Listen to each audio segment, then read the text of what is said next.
Bismillahirrahmanirrahim. Assalamualaikum warahmatullahi wabarakatuh. Jumpa lagi di channel YouTube Rivanista. Masih di sudut edukasi, belajar mudah dan menyenangkan. Bagaimana kabar adik-adik sekalian, khususnya siswa-siswi kelas 3? Semoga hari ini kalian dalam keadaan sehat, karena dengan kondisi yang sehat pastinya kita bisa melakukan berbagai kegiatan yang kita inginkan.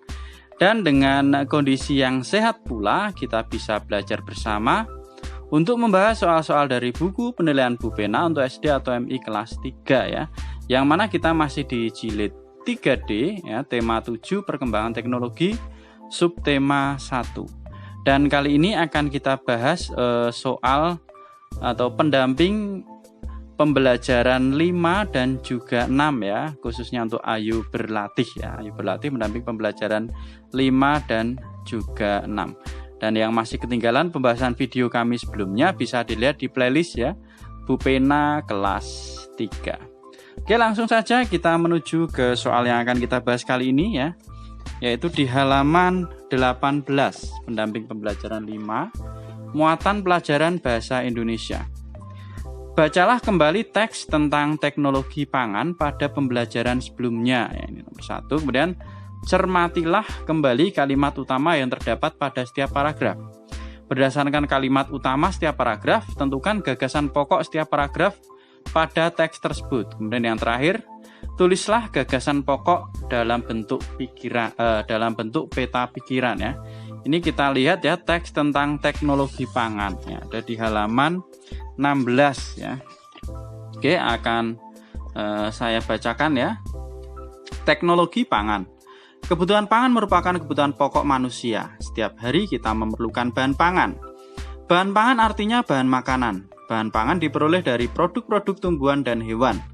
Tumbuhan dan hewan dibudidayakan sehingga dapat menghasilkan produk yang bermanfaat bagi manusia. Produk yang dihasilkan dari tumbuhan merupakan produk pertanian dan perkebunan. Misalnya padi, jagung, singkong, kedelai, sayur-sayuran, dan buah-buahan. Hasil pertanian dan perkebunan itu diperlukan manusia setiap hari sebagai bahan pangan. Produk yang dihasilkan dari hewan merupakan produk peternakan dan perikanan. Hewan-hewan yang dipelihara di peternakan misalnya sapi, kambing, dan ayam. Sapi, kambing, dan ayam dimanfaatkan dagingnya sebagai bahan pangan. Selain produk peternakan, kita juga mengenal produk perikanan. Berbagai macam ikan, misalnya ikan tenggiri, ikan bawal, ikan kerapu, dan ikan kembung, merupakan bahan pangan yang sangat bermanfaat bagi manusia. Selain itu, ada juga hasil laut berupa udang dan cumi. Bahan pangan yang berasal dari hewan dan tumbuhan merupakan produk yang tidak tahan lama. Bahan-bahan pangan itu dapat membusuk. Bahan pangan yang sudah membusuk tidak bisa dimanfaatkan lagi. Oleh karena itu, perlu sebuah usaha untuk mengolah bahan pangan tersebut agar lebih tahan lama. Pengolahan bahan pangan membutuhkan teknologi disebut dengan teknologi pangan. Perkembangan ilmu pengetahuan mendorong teknologi pangan. Perkembangan ilmu pengetahuan mendorong berkembangnya teknologi pangan ya, tadi ya sudah ya. Teknologi pangan bermanfaat untuk menghasilkan makanan baru yang lebih tahan lama. Contoh teknologi pangan adalah pengeringan, pengawetan, dan pengalengan bahan pangan. Nah, ini adik-adik mungkin kalau mau dibaca lagi ya, tadi juga sudah kita bahas sebenarnya ya di video sebelumnya di keterampilan kinerja praktek. Oke, di sini tadi bacaannya. Kemudian soal yang kedua, cermati kembali kalimat utama yang terdapat pada setiap paragraf. Nah, kalimat utamanya di sini juga sudah saya tuliskan ya adik-adik ya. Kalimat utamanya di setiap paragraf tadi ada 5 paragraf ya. Jadi kalimat utama yang paragraf pertama, kebutuhan pangan merupakan kebutuhan pokok manusia. Produk yang dihasilkan dari tumbuhan merupakan produk pertanian dan perkebunan. Produk yang dihasilkan dari hewan merupakan produk peternakan dan perikanan. Bahan pangan yang berasal dari hewan dan tumbuhan merupakan produk yang tidak tahan lama. Kemudian kalimat utama yang paragraf kelima, pengolahan bahan pangan membutuhkan teknologi disebut dengan teknologi pangan. Ini sebenarnya tidak diminta ditulis ya adik-adik, ini nanti juga kita gunakan di pendamping pembelajaran 6. Diminta ditulis, kalau di sini hanya diminta mencermati, tapi sekaligus ya saya perlihatkan seperti ini ya. Kemudian setelah itu yang nomor 3, berdasarkan kalimat utama setiap paragraf, tentukan gagasan pokok setiap paragraf pada teks tersebut. Lah, ini kalimat utamanya. Kemudian gagasan pokoknya, walaupun tidak diminta, sekalian sudah saya tuliskan ya. Gagasan pokok tiap paragraf. Gagasan pokok paragraf pertama, kebutuhan pangan merupakan kebutuhan pokok manusia. Kemudian paragraf yang kedua, produk dari tumbuhan merupakan produk pertanian dan perkebunan. Paragraf ketiga, produk dari hewan merupakan produk peternakan dan perikanan. Paragraf keempat, bahan pangan dari hewan dan tumbuhan tidak tahan lama. Dan paragraf yang terakhir, yang kelima, yaitu pengolahan bahan pangan membutuhkan teknologi pangan. Ini gagasan pokok tiap paragraf, kemudian yang ini adalah kalimat utama tiap paragraf. Nah, ini yang baru diminta di soal Ayo Berlatih ini sebenarnya ini. Kita diminta untuk menuliskan gagasan pokok dalam bentuk peta pikiran. Nah, gagasan pokok dalam bentuk pikiran, nah ini. Untuk halaman ini yang diminta kita membuat seperti ini ya adik-adik. Nah, ini sudah saya buatkan. Jadi dari gagasan pokok yang sudah kita tuliskan tadi atau yang kita cari, kita diminta membuat peta pikiran ya ini. Jadi teknologi pangan. Teknologi pangan. Nah, ini ya. Kita buat setiap gagasan pokoknya dalam bentuk peta pikiran. Ini paragraf pertama. Kemudian ini paragraf kedua. Ini paragraf ketiga ya. Ini paragraf keempat dan ini paragraf kelima gagasan pokoknya kita tulisnya begini. Oke ya. Jadi ini untuk paragraf pertama, kebutuhan pangan merupakan kebutuhan pokok manusia. Selanjutnya, produk dari hewan merupakan produk peternakan dan perikanan. Yang ketiga, produk dari tumbuhan merupakan produk pertanian dan perkebunan. Sedangkan yang keempat, bahan pangan dari hewan dan tumbuhan tidak tahan lama. Dan yang terakhir adalah pengolahan bahan pangan membutuhkan teknologi pangan. Ini adalah contoh peta pikiran dari gagasan pokok setiap paragraf. Ini adik-adik untuk Ayo Berlatih di halaman 18.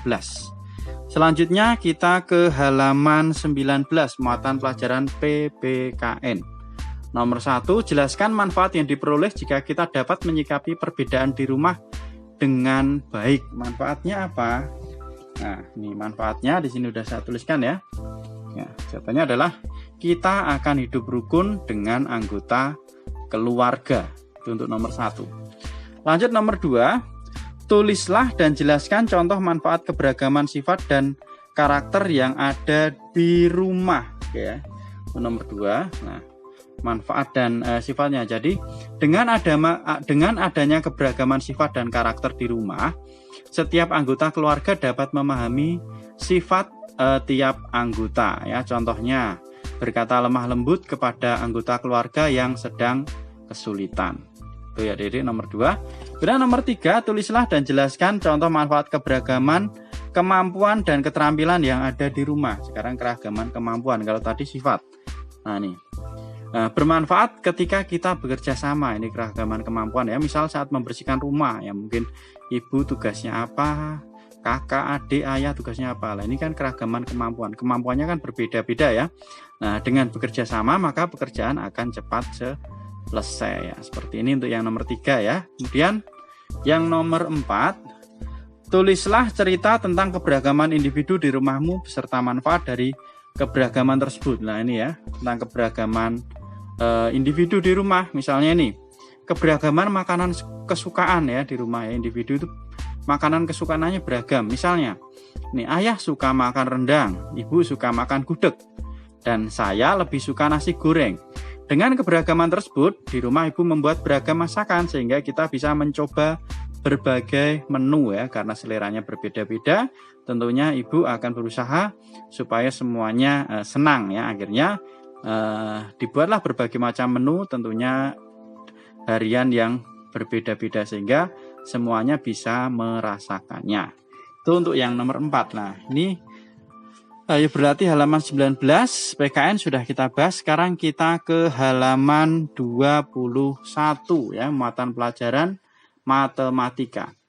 Tulislah satuan tak baku yang digunakan pada pengukuran volume benda berikut. Nah, ini ya, ini satuannya adalah sendok ya. Ini jumlahnya ada 7 sendok, tapi karena yang ditanyakan hanya satuannya, maka bisa dituliskan sendok saja ya. Nih, nah, satuan tak bakunya sendok. Kemudian yang B ini satuan tak bakunya adalah kaleng ya, ini ya. Menggunakan satuan tak baku kaleng. Kemudian yang C ini adalah cangkir ya, satuan tak bakunya yang digunakan. Kemudian yang D satuan tak baku yang digunakan adalah ember ya, satuan volume yang digunakan adalah ember, atau mungkin kalau mau ditambah berarti satuan volume yang digunakan sendok, satuan volume yang digunakan cangkir, Satuan volume yang digunakan ember, satuan volume yang digunakan kaleng. Kalau mau dituliskan seperti contoh ini ya, satuan volume yang digunakan adalah, nah ini saya tuliskan hanya cukup kaleng, ember, cangkir, dan juga sendok. Kemudian nomor 3, nah ini harusnya nomor 2 ya adik-adik, bukan nomor 3 ya. Urutkan botol-botol berikut dari yang memiliki volume terbesar. Nah, kita lihat dari gambarnya ya.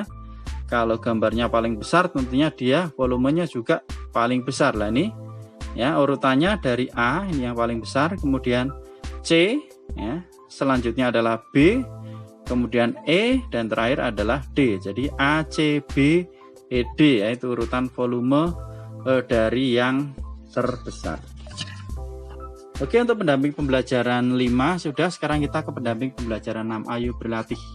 Nah ini nomor 1, bacalah kembali peta pikiran dari teks berjudul Teknologi Pangan yang telah kamu buat pada pembelajaran sebelumnya. Nah, peta pikiran tadi yang sudah kita buat seperti ini ya adik-adik. Nah, ini adalah peta pikiran tentang gagasan pokoknya ya dari teknologi pangan.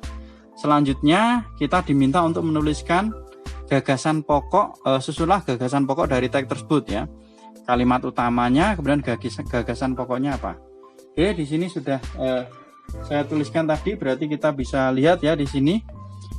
Mulai dari nomor 2 yang nomor 2A berarti paragraf 1 ya. Kalimat utamanya apa, gagasan pokoknya apa. Kemudian sampai dengan yang E ya, paragraf yang ke-5 untuk yang nomor 2. Oke, di sini Adik ya. Untuk nomor 2A berarti kalimat utamanya adalah kebutuhan pangan merupakan kebutuhan pokok manusia ya. Kemudian gagasan pokoknya, kebutuhan pangan merupakan kebutuhan pokok manusia. Ini sama ya adik-adik. Jadi gagasan pokok dan kalimat utama itu boleh sama ya. Oke, selanjutnya untuk yang paragraf kedua. Jadi saya tuliskan di sini kalimat utamanya semua, baru gagasan pokoknya ya adik-adik. Bisa dituliskan seperti ini aja. Kalau disalin ya mungkin ditulis tiap paragraf juga tidak apa-apa, tapi karena ini sudah terlanjur saya tuliskan jadi satu ya. Ini yang penting diingat-ingat, ini kalimat utama, yang ini gagasan pokok. Oke. Kalimat utama paragraf kedua, produk yang dihasilkan dari tumbuhan merupakan produk pertanian dan perkebunan. Kemudian paragraf yang ketiga, produk yang dihasilkan dari hewan merupakan produk peternakan dan perikanan. Paragraf yang keempat, bahan pangan yang berasal dari hewan dan tumbuhan merupakan produk yang tidak tahan lama. Dan yang kelima, pengolahan bahan pangan membutuhkan teknologi yang disebut dengan teknologi pangan. Lah ini kalimat utamanya nanti ditulis semua dari A sampai dengan E. Selanjutnya gagasan pokoknya. Gagasan pokok nanti bisa ditulis dari A sampai E juga ya. Ini yang A ya. Kebutuhan pangan merupakan kebutuhan pokok manusia. Ini paragraf 1. Paragraf kedua, produk dari tumbuhan merupakan produk pertanian dan perkebunan. Paragraf yang ketiga, produk dari hewan merupakan produk peternakan dan perikanan. Paragraf yang keempat, bahan pangan dari hewan dan tumbuhan tidak tahan lama. Paragraf kelima, pengolahan bahan pangan membutuhkan teknologi pangan. Ini gagasan pokoknya ya adik-adik. Mungkin kalau terlalu cepat bisa di pause terlebih dahulu. Kemudian ini kalimat utamanya. Oke. Kemudian yang nomor 3, kita diminta membuat ringkasan dari teks tersebut dengan mengembangkan gagasan pokok setiap paragraf. Ini sudah saya buatkan ringkasannya ya adik-adik. Nah, untuk yang nomor 3, kebutuhan pangan merupakan kebutuhan pokok manusia. Bahan pangan diperoleh dari hewan dan tumbuhan. Produk dari tumbuhan merupakan produk pertanian dan perkebunan. Produk dari hewan merupakan produk peternakan dan perikanan. Bahan pangan yang berasal dari hewan dan tumbuhan merupakan produk yang tidak tahan lama, sehingga dibutuhkan teknologi pangan ya untuk membuat makanan lebih tahan lama. Ini untuk ya, sehingganya sudah saya coret. Nah ini jadi oke. Untuk membuat makanan lebih tahan lama. Ini ringkasannya adik-adik. Oke, berarti untuk ayo berlatih halaman 22 sudah. Sekarang kita ke halaman 23, muatan matematika. Tentukan volume benda sesuai gambar berikut. Nah, berarti volume termosnya ini kita lihat ya. Ini 5 tambah 1 berarti 6 gelas ya. Kemudian untuk volume teko ini berapa? 4, 5, 6, 7, ada 8 cangkir ya. Kemudian yang nomor 3, ini volume baknya ada 7 gayung ya. Ini 6 tambah 1. Kemudian ini volume baknya pakainya ember, ini ada 15 ember ya, tambah ini berarti 15 ember. Itu untuk ayo berlatih matematika halaman 23. 3 ya. Dan sudah selesai ya ternyata untuk ayo berlatihnya. Ayo berlatih pendamping pembelajaran 5 dan pendamping pembelajaran 6. Berarti untuk tema 7 subtema 1 sudah kita bahas semua ya Adik-adik, mulai ayo berlatih dan juga latihan soal subtema 1. Terima kasih sudah meluangkan waktu untuk belajar bersama. Mohon maaf apabila ada kekurangan dalam penjelasan. Silahkan pertanyaan atau saran bisa dituliskan di kolom komentar untuk kita diskusikan bersama-sama. Dan yang masih ketinggalan pembahasan video sebelumnya bisa dilihat di playlist ya, Bu Pena kelas 3. Sekali lagi terima kasih dan mohon maaf. Jangan lupa untuk selalu berdoa agar diberikan kemudahan dan kelancaran. Saya akhiri. Assalamualaikum warahmatullahi wabarakatuh.